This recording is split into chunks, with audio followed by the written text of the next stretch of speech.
Boa noite, amados irmãos.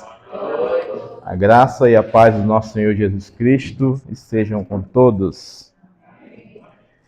É uma alegria sempre poder colaborar com a Igreja do Senhor na ministração da palavra. Acho que quase todos nos conhecem. Eu sou Evandro Carlos Alencar.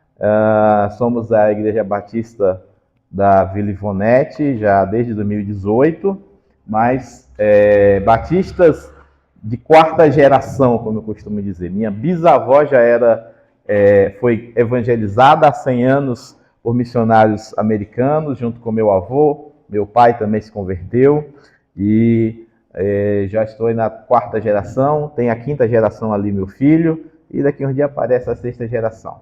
Mas, graças ao bom Deus, nós tivemos a graça de nascer em um lar cristão, em ser discípulo de Cristo desde a mocidade, né? Isso é um privilégio, nem todos têm esse privilégio que é servir a Deus desde sempre. Minha esposa está ali sentada, como falei, meu filho ali também.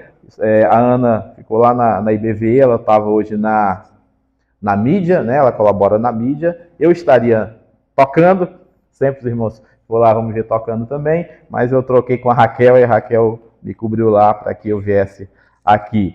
Também na IBVI a gente auxilia na IBD, né, como professor dos adultos, na escola dominical, junto com o pastor Emerson, e também eu e minha esposa ministramos também e auxiliamos no Ministério de Casais e mais especificamente com o PGM de Casais às terças-feiras. Aqui pelo menos um casal temos aqui, né, que de vez em quando aparece, né, o Tiagão e a Ana. Eles fazem parte do nosso PGM de casais, né? E eu acho que eles devem até trazer para cá, né? Nós temos alguns casais aqui. É importante sempre as famílias estarem reunidas juntos para louvar o Senhor de casa em casa, tá? Então, o pastor Edson me deu essa missão e está convosco hoje, né? Já preguei na igreja, na congregação lá, Esperança, lá do Caladinho, até em Capixaba, aqui inaugurando hoje, né? Pela primeira vez. Mas nós estamos aqui para cumprir a missão do Senhor. Convido os amados irmãos a colocarem de pé mais uma vez. Vamos abrir nossas Bíblias, o Evangelho do Senhor Jesus Cristo, conforme escreveu Mateus, capítulo 26. Nós vamos ler do versículo 47. Mateus, capítulo 26, verso 47 em diante. Mateus 26 e 47 em diante diz assim: E estando ele ainda a falar, eis que chegou Judas, um dos 12, e com ele grande multidão com espadas e porretes, vinda da parte dos príncipes, dos sacerdotes e dos anciões do povo. E o traidor tinha-lhes dado um sinal, dizendo: O que eu beijar, esse prendei-o. E logo aproximando-se de Jesus, disse: Eu te saúdo, Rabi, e o beijou. Jesus, porém, lhe disse: Amigo, a que vieste? Então, aproximando-se deles, lançaram mão de Jesus e o prenderam. Eis que um dos que estavam com Jesus, estendendo a mão, puxou da espada e, ferindo o servo do sumo sacerdote, cortou-lhe uma orelha. Então disse-lhe Jesus: Mete no seu lugar a tua espada, porque todos os que lançarem mão da espada, a espada morrerão. Ou pensas tu que eu não poderia agora orar meu Pai, e que ele não me daria mais de 12 legiões de anjos? Como, pois, se cumpririam as escrituras que dizem que assim convém que aconteça? Então disse Jesus à multidão: Saístes como para um salteador com espadas e porretes, para me prender? Todos os dias me assentava junto de vós, ensinando no templo, e não me prendestes. Mas tudo isso aconteceu para que se cumprisse as escrituras dos profetas. Então todos os discípulos, deixando-o, fugiram. Guardem isso aí. Continuando. E os que prenderam Jesus os conduziram à casa do sumo sacerdote Caifás, onde os escribas e os anciãos estavam reunidos. E Pedro os seguiu de longe até o pátio do sumo sacerdote. E entrando, assentou-se entre os criados para ver o fim. Ora, os príncipes dos sacerdotes e os anciãos e todo o conselho buscavam falso testemunho contra Jesus para poderem dar-lhe a morte. e não o achavam, apesar de apresentarem muitas testemunhas falsas. Mas, por fim, chegaram 2 testemunhas e disseram: Este disse, eu posso derrubar o templo de Deus e reedificá-lo em 3 dias. E levantando-se o sumo sacerdote, disse-lhe: Não respondes coisa alguma ao que te depõe contra ti? Jesus, porém, guardando silêncio e insistindo, o sumo sacerdote disse-lhe: Conjuro-te pelo Deus vivo, que nos diga se tu és o Cristo, filho de Deus. Disse-lhe Jesus: Tu dissestes. Digo-vos, porém, que vereis em breve o Filho do Homem assentado à direita do Todo-Poderoso e vindo sobre as nuvens do céu. Então o sumo sacerdote rasgou suas vestes, dizendo: Blasfemou. Para que precisamos ainda de testemunhas? Eis que bem ouvistes agora a sua blasfêmia. Que vos parece? E eles respondendo disseram: É réu de morte. Então cuspiram-lhe no rosto e davam-lhe murros e contra ele o esbofeteavam, dizendo: Profetiza-nos, Cristo, quem é que te bateu? Ora, Pedro estava sentado fora do pátio e, aproximando-se dele uma criada, disse: Tu também estava com Jesus o Galileu. Mas ele negou diante de todos, dizendo: Não sei o que dizes. E saindo para o vestíbulo, outra criada ouviu e disse aos que ali estavam: Este também estava com Jesus o Nazareno. E ele negou outra vez com juramento: Não conheço tal homem. E logo depois, aproximando-se os que ali estavam, disseram a Pedro: Verdadeiramente também tu és deles, pois a tua fala te denuncia. Então começou ele a praguejar e a jurar, dizendo: Não conheço esse homem. Imediatamente o galo cantou. E lembrou-se Pedro das palavras de Jesus que lhe dissera: Antes que o galo cante, 3 vezes me negarás. E saindo dali, chorou amargamente. Até aqui, oremos ao Senhor. Bendito Santo Deus, Deus, Pai de nosso Senhor Jesus Cristo, nosso Salvador.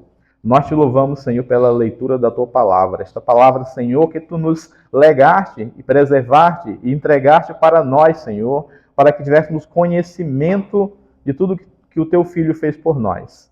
E esse conhecimento, ó Pai, nos traz a fé através do Espírito Santo, para que, ó Pai, saibamos quem tu és e quem somos. Que somos pecadores, mas que o Senhor Jesus morreu por nós. Foi traído, mas amou aqueles que precisavam de ti. Nos amou morrendo por nós, e nós nos alegramos com a tua bondade e com esse amor. Nós te rogamos que o Espírito Santo, nesta noite, nos dê sabedoria, ilumine nossas mentes e corações, para com alegria recebermos, entendermos e colocarmos em prática em nossas vidas a tua palavra. É o que te oramos e agradecemos no nome do Senhor Jesus Cristo. Amém. A igreja pode assentar-se. Aqui hoje nós queremos falar um pouco, ou brevemente, e ali se eu me estender, minha esposa olha ali para mim e me diz o horário, acerca de seguir a Cristo. Né? O tema que eu trouxe hoje é Seguindo Jesus de Longe. Nós vamos ver aqui sobre a trajetória de Pedro, o apóstolo, e como que foi a situação em que ele vai negar a Jesus. Nós lemos aqui um texto um pouco longo, mas para que nós entendamos o que leva Pedro a negar a Jesus. E a razão dele negar Jesus é que ele estava seguindo a Jesus de longe. Pedro, um apóstolo depois, né, consagrado apóstolo, mas até aqui um discípulo, ele era uma pessoa muito interessante. Ele era um cara bem espontâneo, alguns dizem que ele era colérico, né? Mas ele era um cara que, assim, eu gostaria de ter entre os meus amigos. Pedro é um cara que eu admiro, apesar da queda dele. E nós vamos ver por quê.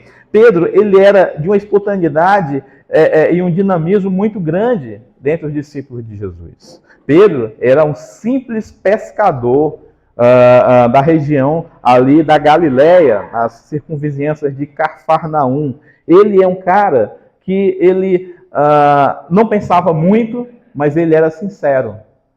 Ele, às vezes, era explosivo, mas ele era alguém que ele expressava o que realmente ele acreditava. Né? Diferentemente de um outro discípulo que Jesus vai citar, né, que aparece aqui no texto que nós lemos também, que ele fazia assim um contorcionismo muito grande para parecer um cara do bem, pensador, um cara que amava os pobres, mas a própria Bíblia diz que ele, na verdade, era um ladrão e traiu a Jesus. Pedro, se nós analisarmos a trajetória dele como discípulo de Jesus, né? E aí nós temos que entender o que significa ser discípulo de Jesus e discípulo naquele contexto, né? Se nós temos uma casta de discípulos, e aqui nós temos pelo menos 12, embora não fossem somente eles eram os principais, os escolhidos, os que iriam compor a escola do apostolado, exceto o filho da perdição, Judas Iscariotes. Ser discípulo de um mestre tinha um significado muito grande. Na região ali do Reino da Judéia, né? Não da Palestina, porque não existia Palestina naquela época, ali na região do Reino da Judéia, cerca de 100 anos antes de Cristo, começa um movimento de discipulado através de escolas. Criou-se em Israel, no Reino da Judéia, as escolas foram batizadas primeiramente como a Beit HaSefer, que era a primeira escola, a escola do livro, onde todo menino com 5 anos de idade ele começava a estudar, né? Aprendia a ler, ele aprendia a ler para ler a Bíblia, ele aprendia os rudimentos acerca da história de Israel, acerca dos profetas, de Moisés e toda ela. Depois, quando ele ia avançando, né? A Beit HaSefer era a escola que hoje nós podemos dizer o primeiro grau, né? E aí tinha uma outra escola que era a Beit HaMidrash, que já era para quando você chegava aos 15 anos, mas nem todo mundo fazia, porque somente alguns mestres especializados, doutores na lei, eles davam turmas de no máximo 25 pessoas, né? E aos 15 anos, quem chegava nesse nível, ele passava ali pelo menos 3 anos com o seu mestre, né? E ele tinha que ser sustentado pela sua família. A família tinha que ter posses, tinha que financiar mais ou menos uma universidade particular de um grande mestre. Um exemplo nós temos é o apóstolo Paulo, que ele participou da escola do Gamaliel, que era um grande doutor da lei, lá na Beit HaMidrash. Tá? Beit significa casa, tá? A gente vê muita bait por aí, quem gosta de futebol, bait de apostas, né? O que aqui no Brasil chama de bet, né? As bets. Bet é casa, a segunda letra do alfabeto hebraico, né? É o beit, tá? E beit é a casa de estudos. E a Beit HaMidrash era onde o discípulo ele seguia o seu mestre, ele passava a conviver com o mestre. Tá? E para onde o mestre ia, tinha uma turma de discípulos atrás. Tá? No grego, a palavra discípulo é matetés. Tá? Os matetés iam atrás. E esses discípulos, eles comiam a poeira que o mestre exalava. Né? Nós lemos na Bíblia, quando a gente começa a estudar a história, a gente aprende algumas coisas interessantes, que naquela época, evidentemente, não existia asfalto. Né? Algumas ruas eram calçadas com pedras, mas isso no Império Romano. Em Israel não era tão comum. O comum era o chão mesmo, batido, a poeira. Então, quando o mestre ia andando, e naquela época eles não tinham sapato, eram sandálias, né? Você já tentou andar de sandália na terra? O que acontece? A poeira sobe, né? O calcanhar ali vai batendo a sandália no calcanhar e subindo a poeira. E diz a tradição que o discípulo mais proeminente, o discípulo mais ativo, né, o número 1 da classe, era aquele que vinha logo atrás do mestre. E ele tinha prazer em receber a poeira do mestre na cabeça. Né? Porque o mestre ia andando, ia levantando a poeira e ia caindo na cabeça do discípulo. Mas significava a proximidade que ele tinha com o mestre. Né? E quando a gente aprende isso, você começa a entender por que Jesus chega numa determinada casa, lá em João 6, João 6 é o 12, acho que, não, 13, João 13, e ele vai lavar os pés dos discípulos.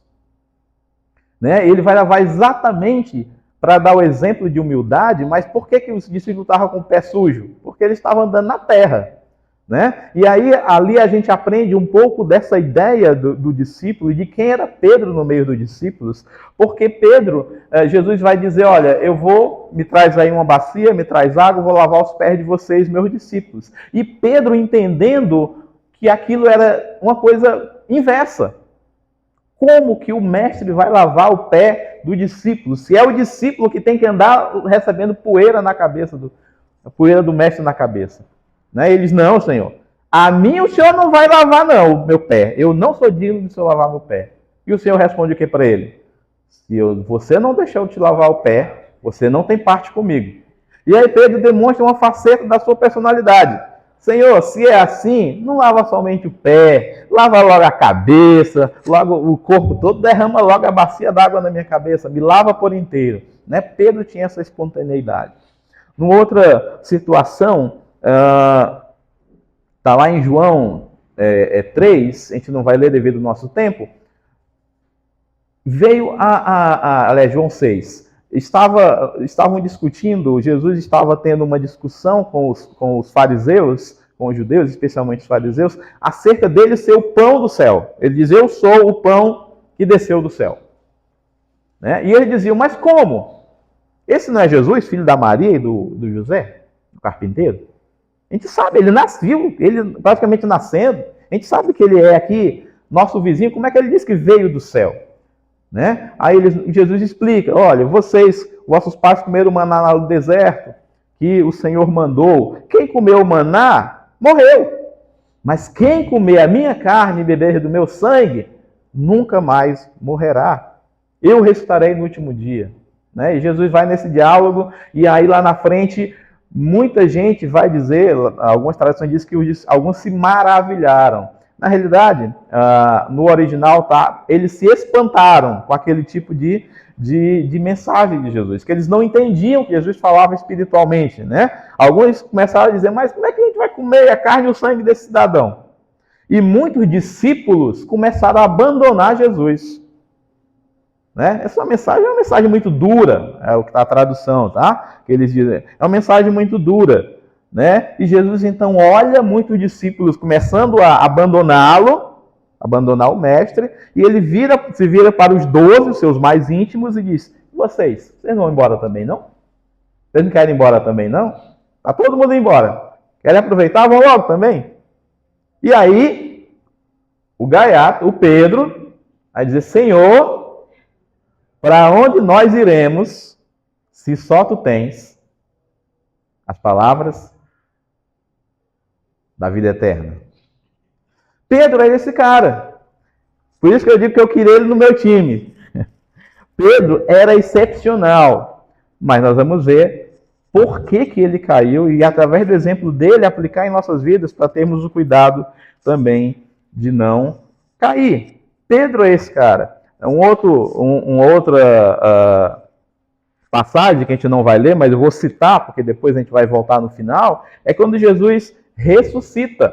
Jesus ressuscita, ele vai lá na região da Galileia, porque os discípulos já tinham desistido de ser apóstolos, de serem seguidores de Cristo, tinham voltado para pescar, né?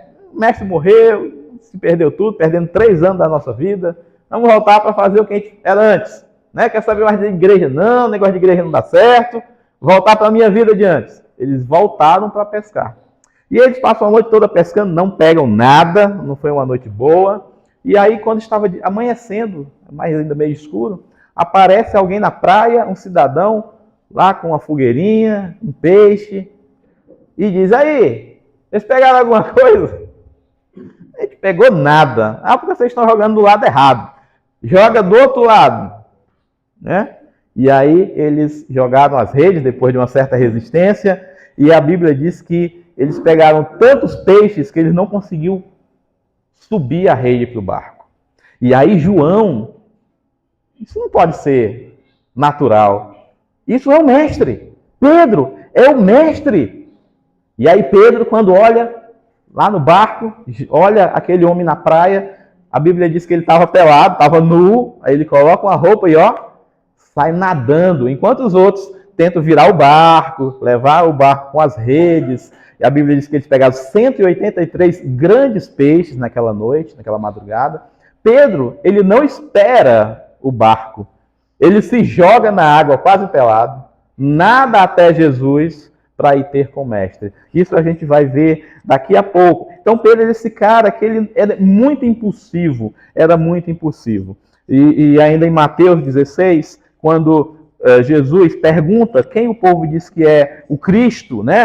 Elias, outro é João Batista, um dos profetas, e ele diz, para vós quem é o Cristo? Ou quem é o mestre, quem é o Cristo? E Pedro responde, tu és o Cristo, o Filho do Deus vivo, e aí Jesus dá aquela declaração que os católicos dizem que é a instituição do Papa, que mais que a gente sabe ali é um trocadilho de palavras, né, entre a palavra Pedro, que significa pedrinha, e Petra, que é o próprio Cristo, a pedra angular. Tu és uma pedrinha, mas sobre esta pedra angular, edificarei a minha igreja. Jesus é a pedra angular. Então é esse Pedro que a gente olha, né? Ali citei aqui 4 histórias de Pedro, onde ele demonstra grande segurança, demonstra ser um excepcional discípulo.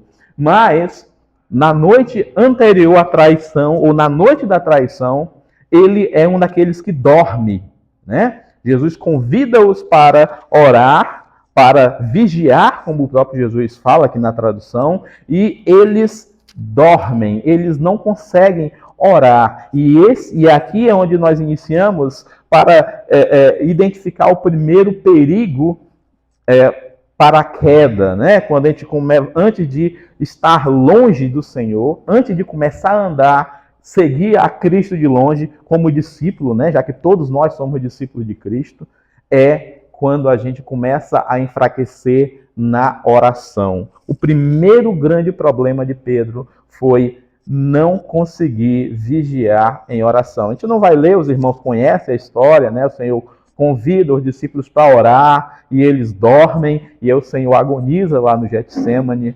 e depois vem a história que a gente leu.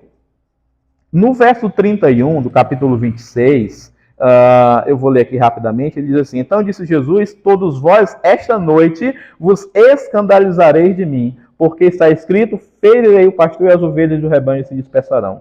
Mas depois de eu ressuscitar, irei adiante de vós para a Galiléia. Mas Pedro respondendo disse, ainda que todos se escandalizem em ti, eu nunca me escandalizarei. Disse-lhe Jesus, em verdade te digo, que nesta mesma noite, antes que o galo cante, 3 vezes me negarás. Disse-lhe Pedro, ainda que me seja necessário morrer contigo, não te negarei. E todos os discípulos disseram o mesmo. Né? Os outros até depois afirmaram, né? Mas Pedro foi o primeiro. Quando Jesus começa a dizer, olha, hoje à noite vocês vão se escandalizar, vocês vão se decepcionar comigo, vocês vão querer abandonar tudo. Pedro diz, não, Senhor. Esse daí, pode até que eles façam isso, mas eu não. Nunca te abandonarei. Jesus diz, olha, antes o galo cante 3 vezes me negarás. E ele repete, ainda que seja necessário morrer, não te negarei. Né? Como diz o pentecostal, é forte. Ele faz uma afirmação forte. E na realidade, ele cumpriu parte do que ele diz. O problema é que como ele não estava preparado espiritualmente, porque ele abandonou a oração, ele não estava levando uma vida de oração, ou seja, estava espiritualmente fraco, ele estava tentando seguir a Cristo de forma apenas com a sua personalidade, apenas de forma religiosa, apenas com a força do seu braço e do seu ser, quando ele deveria estar totalmente, e nós também, totalmente dependentes do Senhor. O que acontece? Nós lemos aqui o texto, o que acontece é que naquela noite, quando o Iscariotes, ele leva o sumo sacerdote e os guardas do Sinédrio para prender Jesus e beija Jesus com o ósculo, indicando que quem era Jesus para prender. Pedro, ele mais uma vez, ele demonstra a sua espontaneidade, ele demonstra que ele quer cumprir a sua palavra. O que ele prometeu? Se necessário for, eu vou à morte contigo. Eu vou te defender.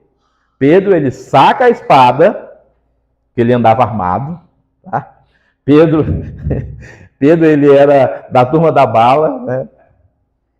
Naquela não tinha bala, mas ele tinha espada. Pedro andava com espada, né? Nunca ele deixou de andar com a espadinha dele. Ele era um cara que ele entendia que defender o mestre era obrigação dele. E ele, como o primeiro da fila dos discípulos, ele não pensou outra coisa. Ele achava que defender Jesus era obrigação dele. Ele não entendia, embora 3 anos com Jesus dizendo, olha, é necessário que o Filho do Homem morra, padeça, que ele sofra, né? Que eram as profecias que Isaías vinha dizendo já há quase 700 anos.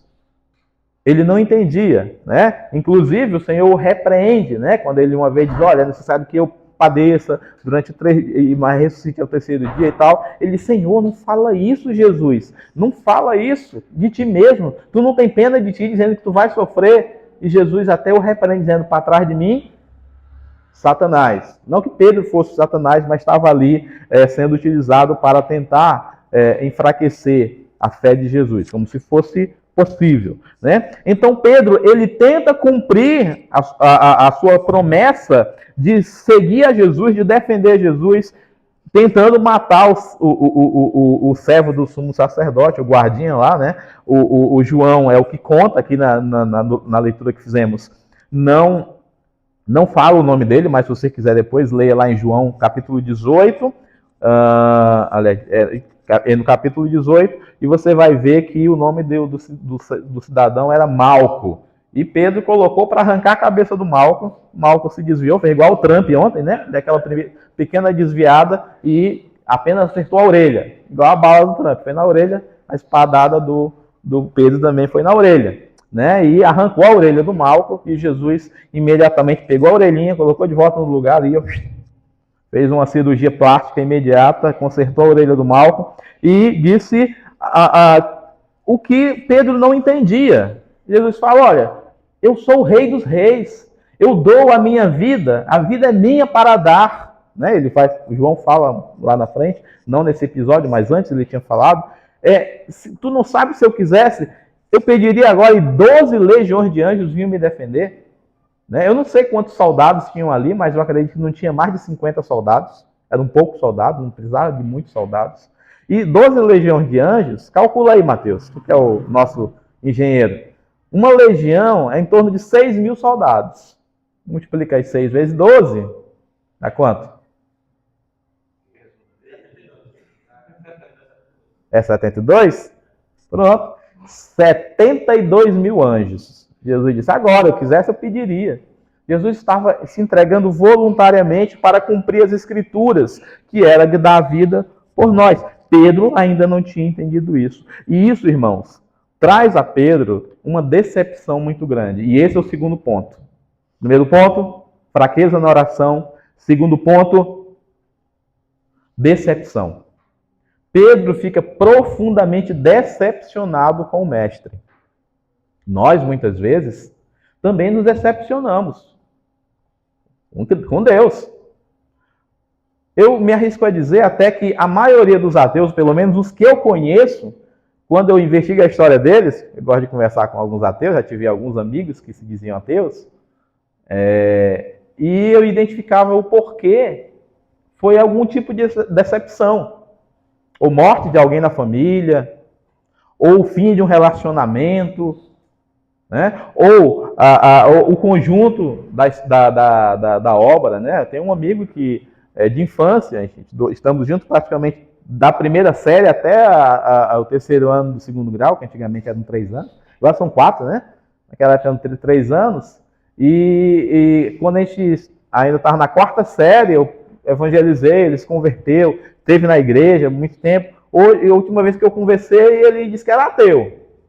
Mas por quê? Foi uma série de decepções que ele teve na vida. Ele era órfão, criado pela avó. Quando ele tinha uma certa idade, a avó faleceu, né? Quem cuidava dele, né? E aí ele ficou cuidando de um tio, o tio também faleceu. Aí os outros tios tomaram a casa que ele morava, né? Ele era namorado de uma moça na igreja, filha de um pastor, tá aí tudo bem. Aí terminou o namoro, não deu mais certo. Isso aí foi uma série de decepções assim, todas pertinho uma da outra. E aí se decepcionou com Deus e virou ateu.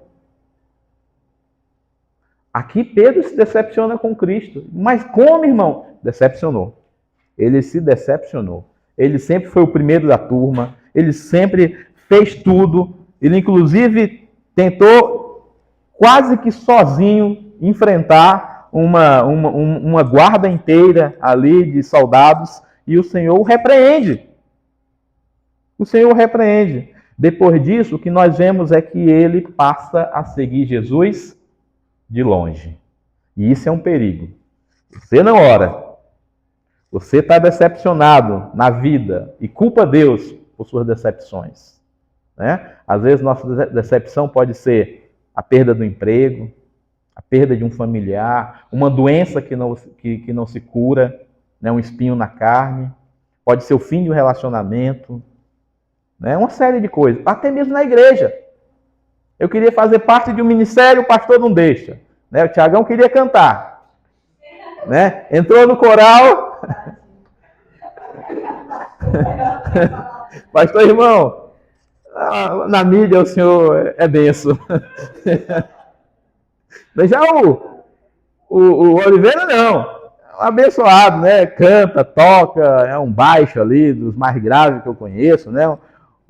A bênção dele é na música, do Tiagão já é na parte de tecnologias, né? E assim é que Deus faz, mas às vezes nós nos decepcionamos com Deus quando não conseguimos fazer a coisa da nossa maneira. Pedro ainda não estava entendendo o que Cristo queria para a sua vida, ele como Cristo iria moldá-lo. E aí ele vem numa série de problemas, deixando de orar, decepcionando com Cristo, tentando resolver as coisas da sua maneira, e agora ele passa a seguir Jesus de longe.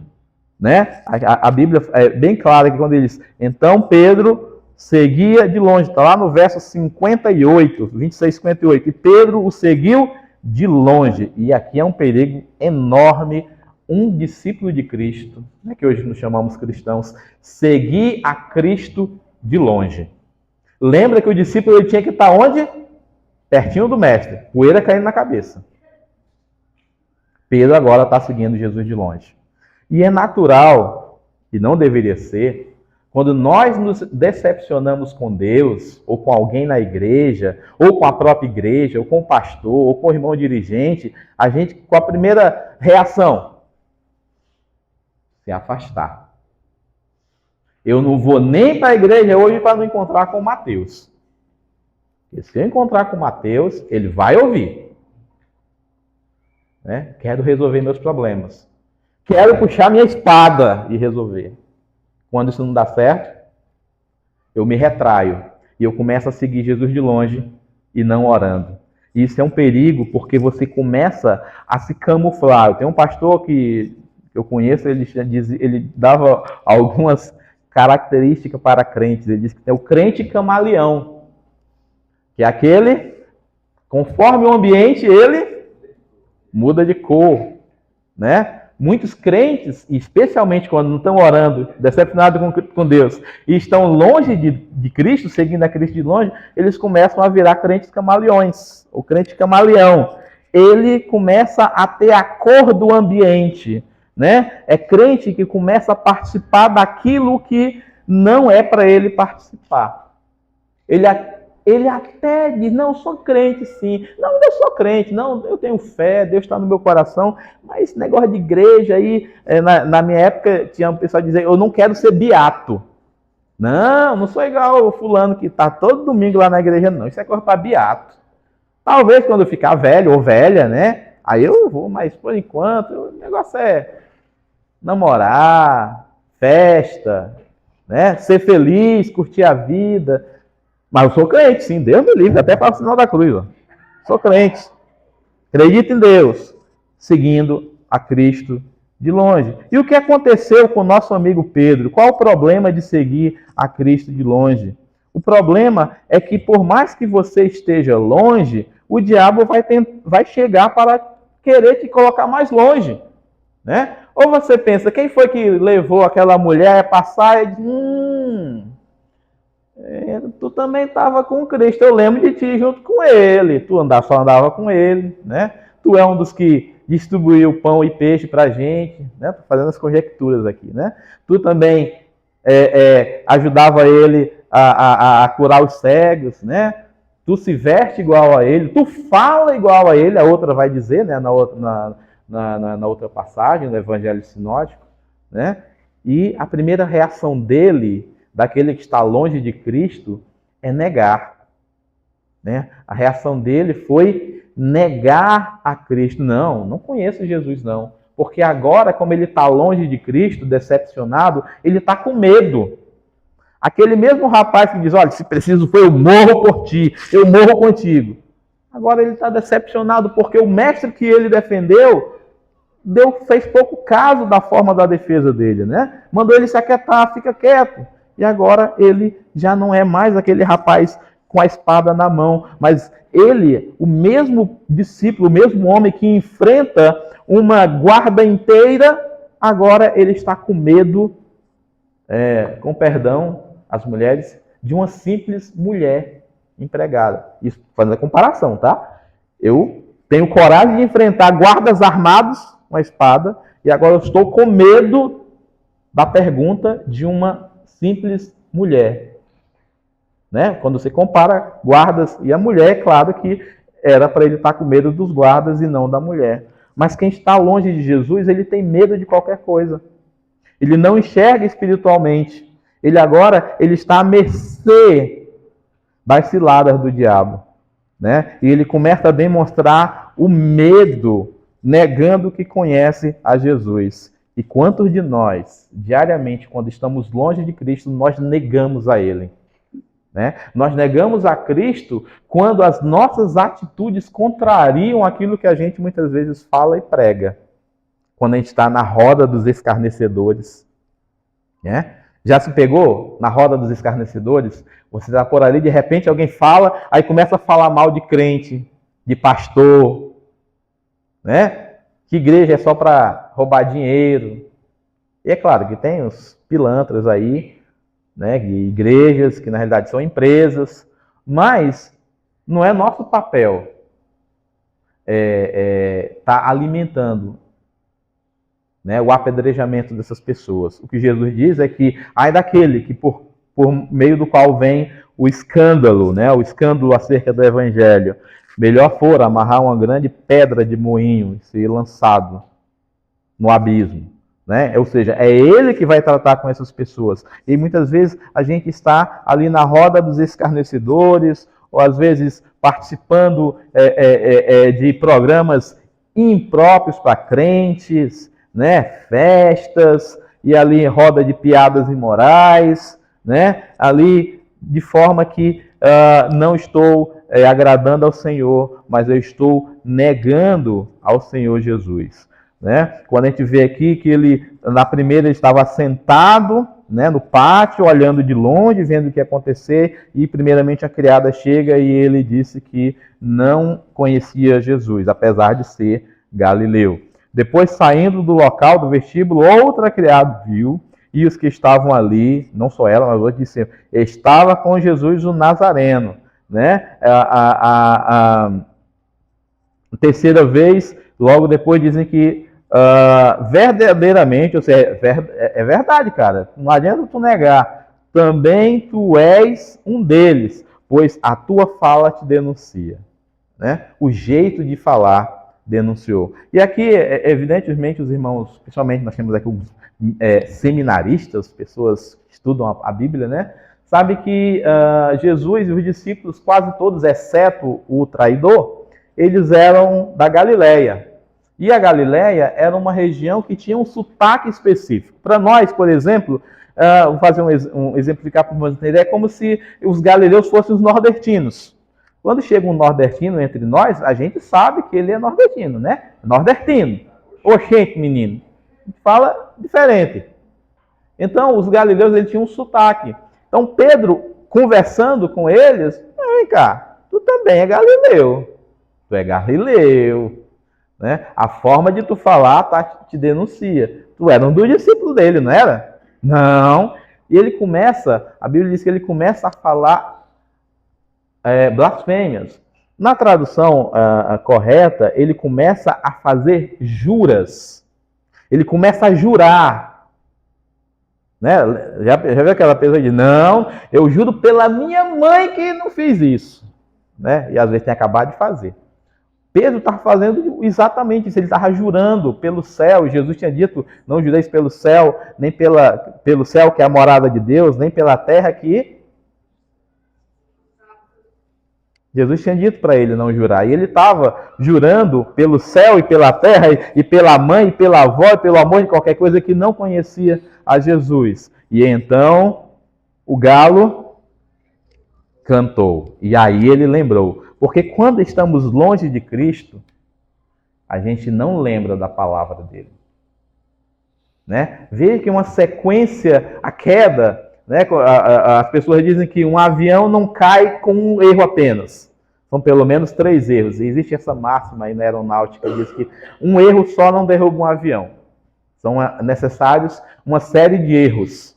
Pedro aqui também não foi um erro apenas. Foi uma série de erros. Deixar de orar, né? Tentar resolver as coisas do meu jeito, se decepcionar com Deus por causa que as coisas não aconteceram do jeito que eu queria, e passar a seguir a Jesus de longe. Isso fez com que Pedro caísse, né? E Pedro, ele cai, como dizia minha mãe, de todo o corpo, né? Ele cai da forma mais desgraçada possível. Ele se vê, então, há poucas horas eu prometi que ia com o Senhor até a morte, e agora eu neguei para ele para simples empregados. E aí existe no cinema, né, que quando o galo canta, o Senhor Jesus olha para ele, né? O filme enfeita um pouquinho, né? Mas você pode imaginar, Pedro, quando ele acaba de blasfemar, o galo canta e o Senhor olha para ele. E a Bíblia diz então aqui que ele saiu para chorar amargamente, né? Ele saiu e foi chorar amargamente. Agora, nesta noite aqui, eu tenho 2 discípulos que negaram a Cristo. Um traiu, né, uma forma de negar, e o outro negou que o conhecia. E o final da história de ambos é o que nós queremos trazer para os irmãos, para que nós saibamos que quando nós cairmos, quando nós negarmos a Cristo de alguma maneira, como nós devemos retornar para Deus. O Judas, que traiu Jesus, né, e aí vem uma discussão para os nossos seminaristas, ele se arrependeu ou não se arrependeu? Depois vocês pesquisam aí. Judas, ele vai... Alguns dizem que ele se arrependeu, outros dizem que ele teve remorso. Eu não vou entrar nessa discussão, depois os irmãos pesquisam aí. Ele também vai chorar. Só que ele procura resolver da maneira dele e com as pessoas erradas. Quando vocês lê a história de Judas, tenho certeza que a maioria já leu e já conhece. Ele volta para o sumo sacerdote, né, da peça, que é o Oliveira, da nossa peça era o Caifás, né, e tenta devolver o dinheiro, né, trair sangue inocente. Jesus é inocente, ele não merece isso. Toma teu dinheiro de volta. E o sumo sacerdote diz, o problema é teu, amigo. Tua consciência está pesada? Eu já te paguei. Tu disse que faria um trabalho para mim por 30 moedas. Eu te paguei as 30 moedas, a gente está aqui. Eu não te devo nada. Está com problema na consciência? Problema teu. Judas, em momento nenhum, ele busca Jesus. Contra quem ele pecou? Contra Jesus. Onde você vê ele procurando Jesus para o perdão? Ele não busca Jesus para o perdão. Ele tentou resolver da maneira dele com as pessoas erradas, que era o sumo sacerdote. Não é da forma certa. Nós jamais, quando estivermos caídos, quando nós enxergarmos o nosso pecado e formos chorar amargamente por causa do nosso pecado, a gente deve se voltar imediatamente para Deus. Não é para os homens. Não é para os amigos, né? Esse é outro problema. Às vezes a gente está com um pecado e a gente tem que resolver, até quer resolver, mas a gente procura as pessoas erradas. Crente que vai pedir aconselhamento para descrente sobre vida conjugal, né? E aí, normalmente, geralmente, todas as vezes que eu fico sabendo, é que a pessoa dá um conselho para o mal. Né? O conjugal, que é o caso aqui, que eu já ouvi de uma grande igreja aqui da nossa cidade, que uma esposa de pastor, de uma das igrejas maiores que tem na nossa cidade, chegou à conclusão de que não queria mais estar casada com o marido, que é pastor, porque disse que ele era muito bruto, não demonstrava amor e uma série de coisas. E ela foi se aconselhar com as suas discípulas, que eram pastoras também, pastoras que nunca estudaram, mas porque eram esposa de pastor, elas chamaram de pastoras também. E uma delas disse: rapaz, tu é nova, bonita, cheia de vida, está enterrando tua vida ao lado de alguém que não demonstra amor por ti, vai viver a tua vida, larga esse homem. Olha o conselho. E aí, ela, é mesmo, né? Encorajada por aquele mau conselho, chegou para o pastor, aquele pastor, né? E vamos separar. O pastor quase morre, teve um infarto, foi bater em São Paulo, escapou, orou ao Senhor e até onde eu sei, continua casado, reatou, né? Se consolidaram, estão até hoje casados, né? E com o ministério ainda em pé, né? Não era questão de adultério, não era questão de falta de amor, ao que tudo indica. Mas o conselho que aquela irmã foi ter, um conselho errado.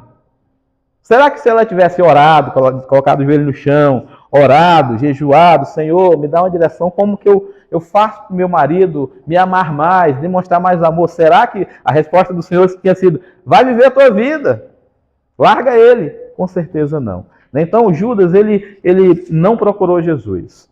Pedro, pelo contrário, ele ainda tinha esperança. Ele vai chorar amargamente e, com certeza, ele vai orar ao Senhor. A Bíblia não registra, mas eu estou falando pelo que a história indica, né? E quando Jesus ressuscita, uma das primeiras coisas que o anjo fala aos discípulos que chegaram até ali, né? E, inclusive Pedro foi um dos que correu primeiro, mas o anjo fala a João, ele diz: olha, disse aos discípulos que eu vou a Galileia e lá eu quero vê-los. Vírgula. E vírgula eu estou colocando, tá? Aqui no grego não tem vírgula. E diz a Pedro que eu quero vê-lo. Jesus dá a mensagem através do anjo. As primeiras coisas que ele fala para os discípulos é que ele queria se encontrar com os discípulos, mas ele tinha uma mensagem especial e particular. Pedro, eu quero falar contigo. Porque Jesus conhecia o coração de Pedro. Jesus sabia que Pedro estava passando por um vale muito grande, estava destruído por causa da traição, de ter negado a Cristo. E aí, para finalizar, a gente vai subir lá para João, e a história eu já contei ela um pedaço, né? João 21.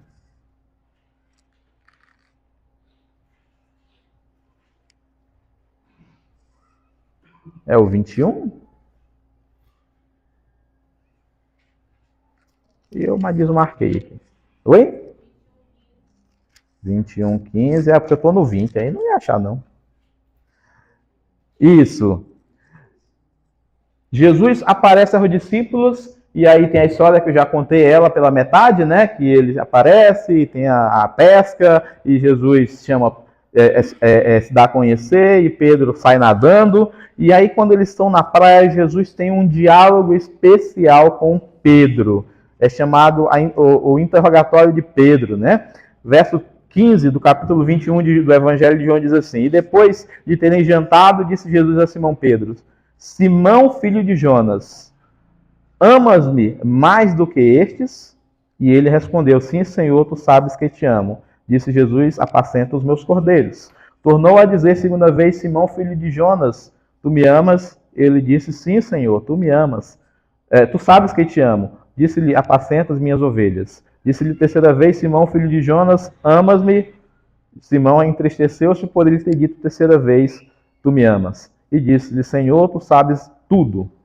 Tu sabes que eu te amo. Jesus disse, então, apacenta as minhas ovelhas. Esse diálogo, um tanto complexo, ele traz ao coração de Pedro, primeiramente, um problema. Pedro, aquele rapaz que ele era o primeiro a falar, o primeiro a se manifestar, que tinha ideias firmes e ideias, assim, bem sinceras no coração, agora ele tem uma certa dúvida. Será que eu realmente amo o Senhor? Será que realmente eu estou preparado para esse ministério? Essa dúvida nasce no coração de Pedro. Será que eu realmente sou um cristão? Será que realmente sou servo do Senhor? Eu tenho feito tantas coisas. Será que realmente eu sou cristão no que eu estou fazendo? Né? No diálogo, é um jogo de palavras. Quando você estuda o grego, Jesus pergunta a Pedro, Pedro, tu me amas? Jesus usa a palavra ágape, que é o amor incondicional, o amor verdadeiro. Pedro, por sua vez, ele responde com a palavra filéu. Ele não responde com o amor agapau, com o verbo agapau, com o amor verdadeiro. É mais ou menos como se eu dissesse, Mateus, tu me amas? E o Mateus respondesse, sim, Evandro, eu gosto de ti. Tá? O filéu significa amo também, mas estou trocando a intensidade para os irmãos entender. Pedro, ele demonstra que ele não está totalmente convicto. Senhor, eu gosto de ti, sim. Eu gosto. Aí o Senhor insiste. Pedro, tu me amas? Com amor ágape? Pedro, sim, Senhor, tu sabes que eu te amo. E o Senhor insiste. Pedro, tu me amas? E o fato de ele dizer, perguntou a terceira vez, é porque Jesus pergunta a terceira vez porque ele estava respondendo com a palavra errada. Da forma errada. No coração dele ainda existia dúvida. E então Pedro reconhece, Senhor, tu sabe todas as coisas. Aí ele responde da forma correta. Tu sabes que eu te amo. Então, Pedro, apacenta as minhas ovelhas. Porque Jesus estava preparando Pedro para ser um dos principais apóstolos. Pedro tinha um papel fundamental na igreja do Senhor. E o Senhor agora estava terminando de moldar o caráter de Pedro. Aquele cara que tinha todas as certezas e as respostas. Que passou pelo vale, né? De entender que não era do jeito que ele queria, mas que era com oração, que era com dedicação, com a direção do Espírito. Agora ele está preparado. Quando o Senhor diz, apacenta as minhas ovelhas, significa, tu vai ser o pastor da igreja. E aí, cerca de alguns dias, aqui não tem como precisar, Jesus passou 40 dias com a igreja, subiu ao céu, com os discípulos. 10 dias depois, o Espírito Santo desce no dia de Pentecostes, lá em Atos 2, e aí nasce a igreja. E no nascimento da igreja, aquele jovem, aquele homem que apresentou inconstância e incerteza, agora ele está preparado para apacentar as ovelhas. E no primeiro discurso que ele dá, cheio do Espírito Santo, com o dom do Espírito Santo de falar em línguas estranhas, línguas não glossolalia, mas idiomas, em idiomas distintos, ele prega e 3.000 pessoas se convertem em um dia. Isso é um milagre maior do que todos que Jesus fez. Inclusive, Jesus falou isso, né? Eu vou para o Pai, vos enviarei o Consolador, e vocês vão fazer sinais maiores do que o meu. Né? João, ele disse que Jesus ele fez tantos milagres que não existem livros que coubessem, ou se fosse registrar todos os milagres de Jesus, não caberiam nos livros que o mundo tem. João faz essa declaração. E como que Jesus fala, então, que os discípulos fariam coisas maiores que ele? Obviamente, Jesus não está falando de milagres, mas está falando da salvação. Porque quando a gente lê em Atos, nós vemos que após a ressurreição de Jesus, e no tempo que Jesus esteve com os discípulos, depois que ele ascendeu ao céu, no dia de Pentecostes, tinham 121 pessoas reunidas. Então, a igreja que Jesus tinha construído ao longo de 3 anos, eram 121 pessoas. Mas no primeiro discurso de Pedro, após a sua restauração, após o seu retorno, né, como discípulo em comunhão com Deus, e lembram que eles estavam em oração no dia de Pentecostes, eles estavam orando, o contrário do que aconteceu quando ele negou. Jesus foi orar e ele dormiu, agora ele estava orando, incessantemente, o Senhor vem sobre eles com o Espírito Santo e na sua primeira pregação, 3.000 pessoas se convertem. Agora, quando os principais sacerdotes chegam para ele e ele faz o seu discurso, que é um dos discursos mais belos que tem, né?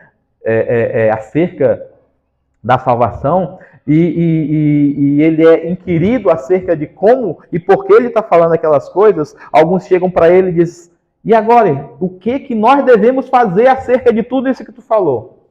Ele falou, irmãos, arrependei-vos e convertei-vos para ser perdoados os vossos pecados. É a resposta de Pedro. Ele agora não se esconde mais, ele não nega quem é. Agora ele declara, vocês têm que se arrepender.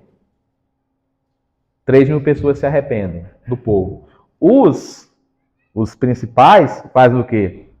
Pegam ele e João, levam para o Sinédrio, eles são interrogados, assim como Cristo foi, eles são açoitados como Cristo foi, eles ficam presos um certo tempo e depois eles são soltos.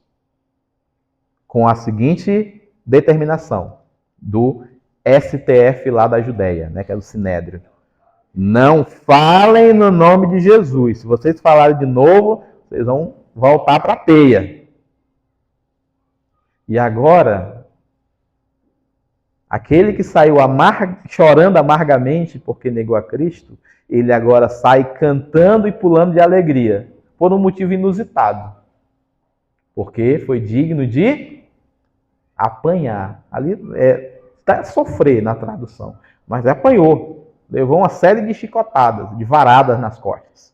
Eram 39, normalmente, que eles recebiam. 39 chicotadas eles recebiam nas costas, como castigo. E eles saíram cantando, pulando de alegria e não mais chorando amargamente. Vê que mudou completamente. Sem orar, agora em oração. Sem a presença de Deus, longe de Cristo, agora com a presença do Espírito Santo, porque Jesus falou que ele ia, mas viria o Espírito Santo, e o Espírito Santo estaria entre nós e dentro de nós. Tem como estar mais perto? Não tem, né? O Espírito Santo está entre nós e dentro de cada um de nós. E agora, ao invés de chorar amargamente, agora Pedro canta alegremente, porque foi digno de sofrer do Evangelho. Então, irmãos, essa é a palavra do Senhor nesta noite. Nós não devemos deixar de orar, nós não devemos tentar resolver as coisas pela nossa mente, mesmo quando decepcionados com algo que aconteceu em nossas vidas, não devemos seguir a Cristo de longe. E se cairmos, pede perdão a Ele. Não vai pedir conselho a quem não é de Deus, a quem não tem o Espírito Santo de Deus, né? Se volta para Jesus, pede perdão e Ele vai nos perdoar. Amém? Amém? Então vamos orar, finalizando essa parte. Bendito Deus, eterno Pai, eu te louvo, Senhor, por tua bondade e misericórdia, e nos concedeu, Pai, um tempo tão precioso para conversarmos sobre a tua palavra, Senhor, e procurarmos entender como a tua bondade agiu na vida do teu servo Pedro, Senhor, apesar de ele não entender completamente a tua mensagem e a tua vontade. Mas, ó Pai, de forma tão grandiosa e tão carinhosa, tu recuperaste, Senhor, e colocaste no caminho certo para ser um vaso de bênção em tuas mãos. De igual modo, Senhor, hoje também, Senhor, nós que somos falhos, somos pecadores, que não conseguimos também completamente entender a tua vontade, Senhor, queremos estar diante de ti, para que tu nos molde também e nos ensine, ó Pai, acerca de como tu queres que nós andemos nos seus caminhos, a proclamar a tua palavra que nos conhecem. Abençoa esses irmãos aqui neste lugar, a tua amada igreja, pastor Edson, sua esposa, seus filhos e os demais irmãos, ó Pai. Que esse trabalho frutifique, cresça, Senhor, e que o teu nome seja edificado, proclamado àqueles que não te conhecem para a salvação. Em nome de Jesus Cristo que eu te oro e agradeço. Amém.